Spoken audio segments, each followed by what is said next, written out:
Happy Sunday. ഇന്ന് നമുക്കൊരു തേങ്ങാപ്പാലൊക്കെ ഒഴിച്ചൊരു അടിപൊളി മീൻകറി ഉണ്ടാക്കിയാലോ?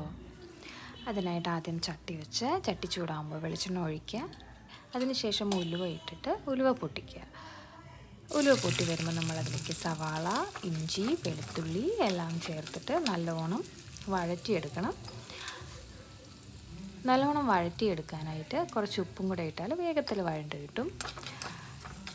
നല്ലോണം വഴറ്റി ഉള്ളിയുടെ പച്ചമണമൊക്കെ നല്ലോണം മാറിക്കഴിയുമ്പോൾ നമുക്കതിലേക്ക് ഒരു പഴുത്ത തക്കാളി കട്ട് ചെയ്തിടാം.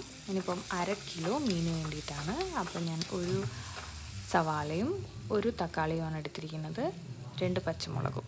ഇത് വാടിക്കഴിയുമ്പോൾ അതിലേക്ക് മഞ്ഞൾപ്പൊടിയും മുളക് പൊടിയും ഇട്ടിട്ട് നന്നായി ഒന്നും കൂടെ വഴറ്റുക. പൊടിയുടെ പച്ചമണം എല്ലാം മാറുന്ന വരെ വഴറ്റണം.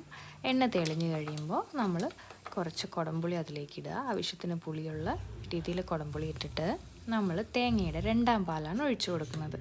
2ാം പാൽ ഒഴിച്ചു കൊടുത്ത് ഒന്ന് മിക്സ് ചെയ്തതിന് ശേഷം നമ്മൾ അടച്ചു വയ്ക്കണം. അടച്ചു വെച്ച് കുറച്ച് നേരം കഴിയുമ്പം ഇതിലൊരു ചെറിയ തിള വരുമ്പോൾ നമ്മൾ കഴുകി വൃത്തിയാക്കി വെച്ചിട്ടുള്ള നമ്മുടെ ഫിഷെല്ലാം അതിലേക്ക് ഇടണം. ഓരോന്നോരോന്നായിട്ടിട്ട്, ഇതിപ്പം ഫിഷ് കുറച്ച് വലുതാണ്, കുഴപ്പമില്ല. നമ്മളിനി 1ാം പാൽ ഒഴിക്കുമ്പം ഗ്രേവി കറക്റ്റായിട്ട് വരും. അപ്പോൾ ഒന്ന് എല്ലായിടത്തേക്കും ഈ തേങ്ങാപ്പാലൊക്കെ ആവുന്ന വിധത്തിലാക്കിയിട്ട് നമ്മളൊന്ന് ജസ്റ്റ് മിക്സ് ചെയ്ത് കൊടുത്തിട്ട് വീണ്ടും അടച്ച് വയ്ക്കുക.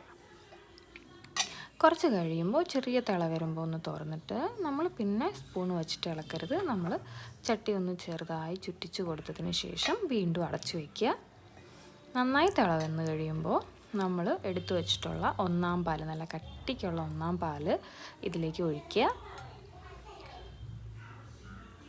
ചെറുതായിട്ടൊന്ന് ചൂടാവുമ്പോഴേക്കും തിള വരുമ്പോഴേക്കും നമ്മൾ വീണ്ടും ഒന്നും കൂടെ ചുറ്റിച്ചതിന് ശേഷം നമുക്ക് അടച്ചു വയ്ക്കാം. കുറച്ച് സെക്കൻഡ് അടച്ചു വെച്ചതിന് ശേഷം നമുക്കതിൽ കറിവേപ്പിലയും എല്ലാം ഇട്ട് ഒന്ന് ഗ്രേവി വറ്റി കഴിയുമ്പം നമുക്ക് നമ്മുടെ ഫിഷ് കറി റെഡിയാണ്.